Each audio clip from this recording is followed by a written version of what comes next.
Hey, hello. Uh, so uh, Today we're going to talk about uh, career theory by Gottfedson, and her name is Linda Gottfedson. And her theory is the theory of career circumscription and compromise. Now, Linda Gottfedson wanted to ask and answer the question, why do children seem to recreate the social inequalities of their elders long before they themselves experience any barriers to pursuing their dreams?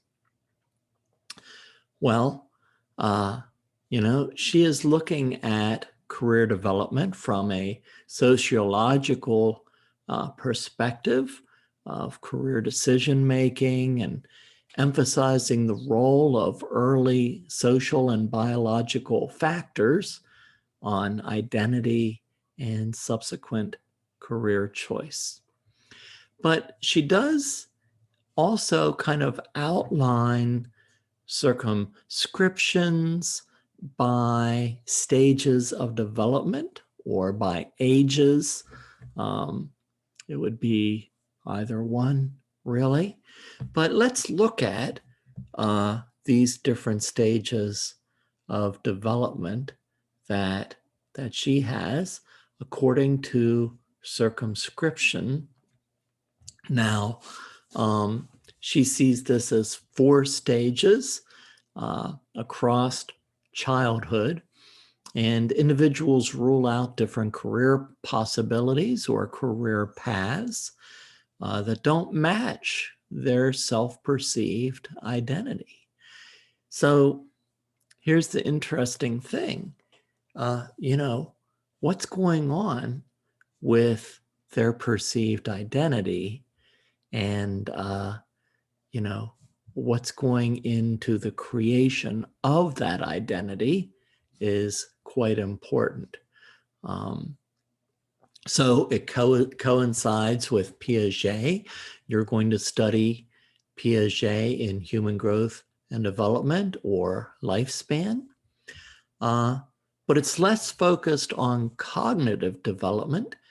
It's far more broad and a little more sociological. So 4 stages. Let's look at those different stages. The first one, orientation to size and power. So this is between the ages of 3 and 5. Everything is designed to be eye level for an adult. So to a kid, the size difference is huge. This helps children to categorize things as powerful and weak.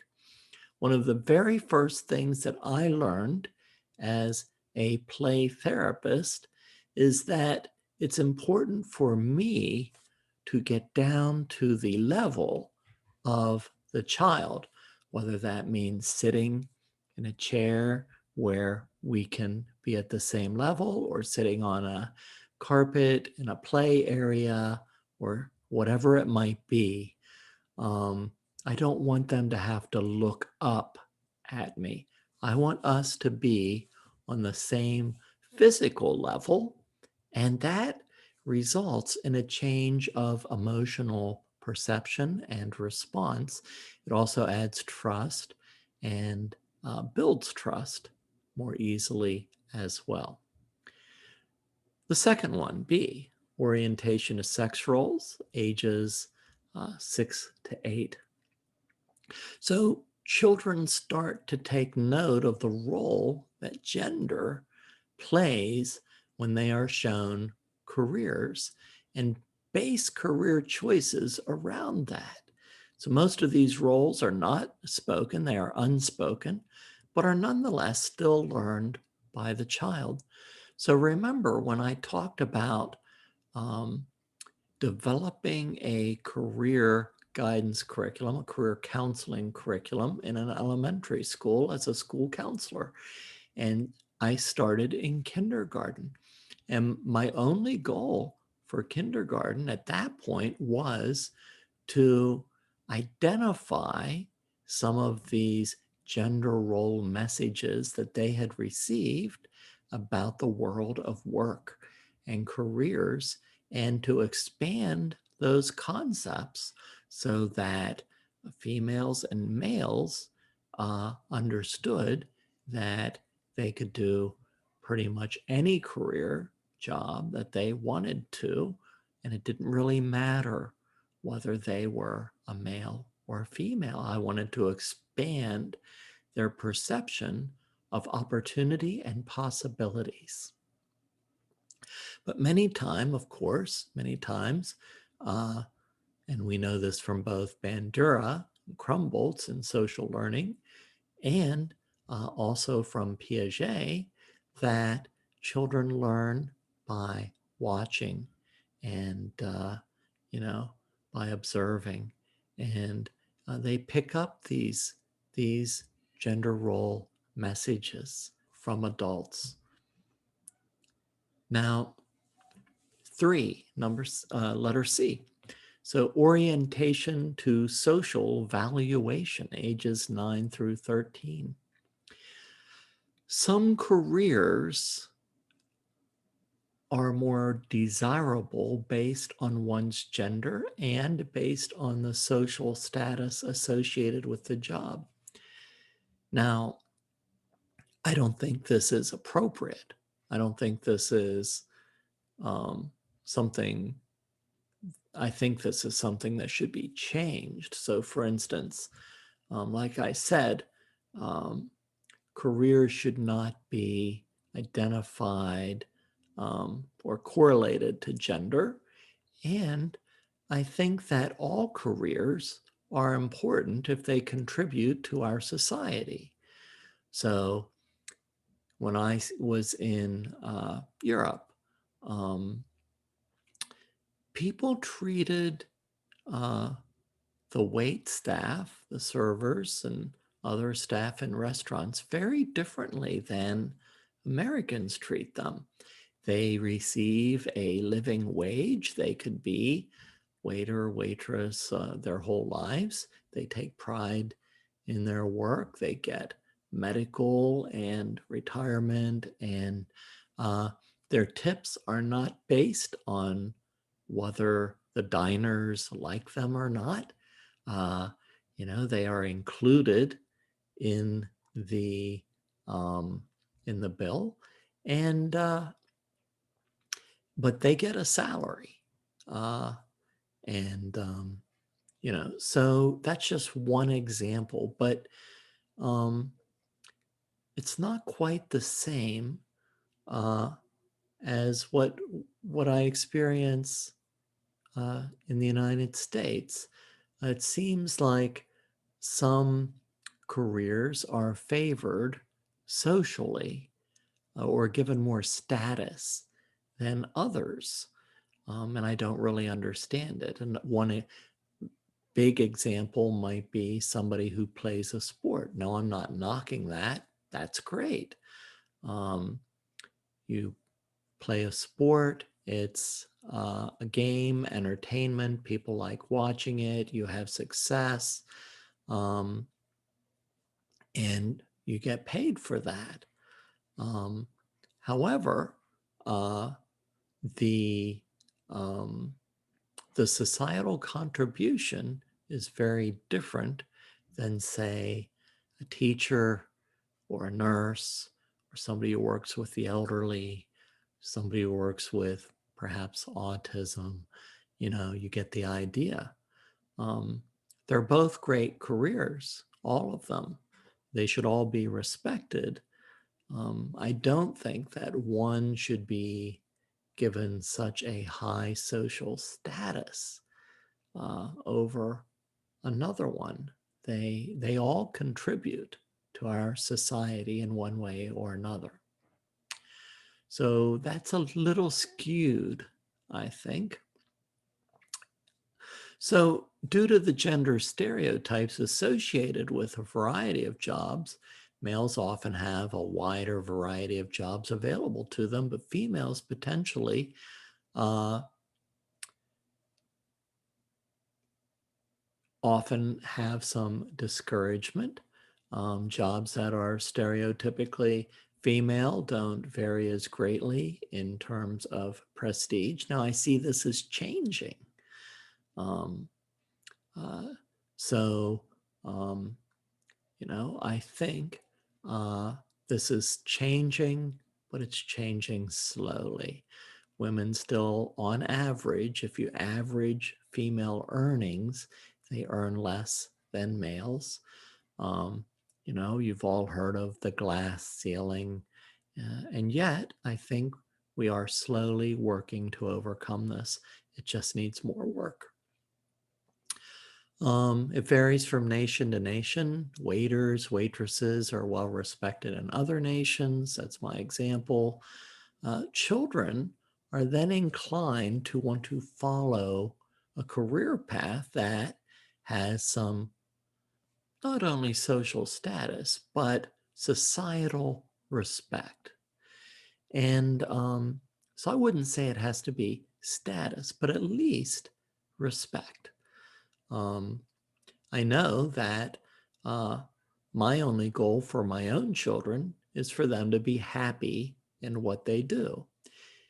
I'm not going to force them to go to college, but I am going to force them to get some education, but that could be in any field. Could be being an electrician, a plumber, carpenter, a mechanic, a teacher, a scientist, anything, um, even sports. It's whatever's going to make them happy and feel as though they are contributing to society as well. Um, so I think this is gradually changing, but we have a lot more work to do. So she's pointing this out. D, orientation to unique self, 14 years old and older. One begins to balance idealistic and realistic aspirations. Despite the incomplete self concept that younger teenagers have, and them being expected to apply this incomplete self concept to the world of work. I think this has a lot to do with self efficacy or not, in many cases, the belief or non belief in what we can accomplish and what we are able to accomplish. You'll talk about this a lot more when you go over Bandura in theories. It affects the amount we try to succeed. Self-efficacy is directly tied to self-esteem, but it also is important that we figure out realistic aspirations, what we can be successful at. And I gave you some examples of this previously, and this ties in with some of our previous theories as well. All right. The second major component, compromise. Okay, one puts his or her career options into a confined social space, then he or she chooses the ones that make the most sense for them, balancing between working for money, working for happiness, that's, remember, transcending our dichotomies, undergoing additional education or not, what type of education. If one has an abundance of choices, he or she will have to pick his or her favorites. Are the choices limited? They may need to compromise and pick the best fit. It may not be perfect. We can help them do that. Okay, the third major component, self-creation. Developing a sense of self and looking at one's relations in regard to the environment. One's cognitive ability, physical ability, one's environment all interact and affect one's career path. One needs an internally derived self before meaningful career exploration can take place. We have to understand who we are as individuals and holistically all the different components that make us a human being before we can really begin meaningful career exploration. So people don't always have to act on self-creation.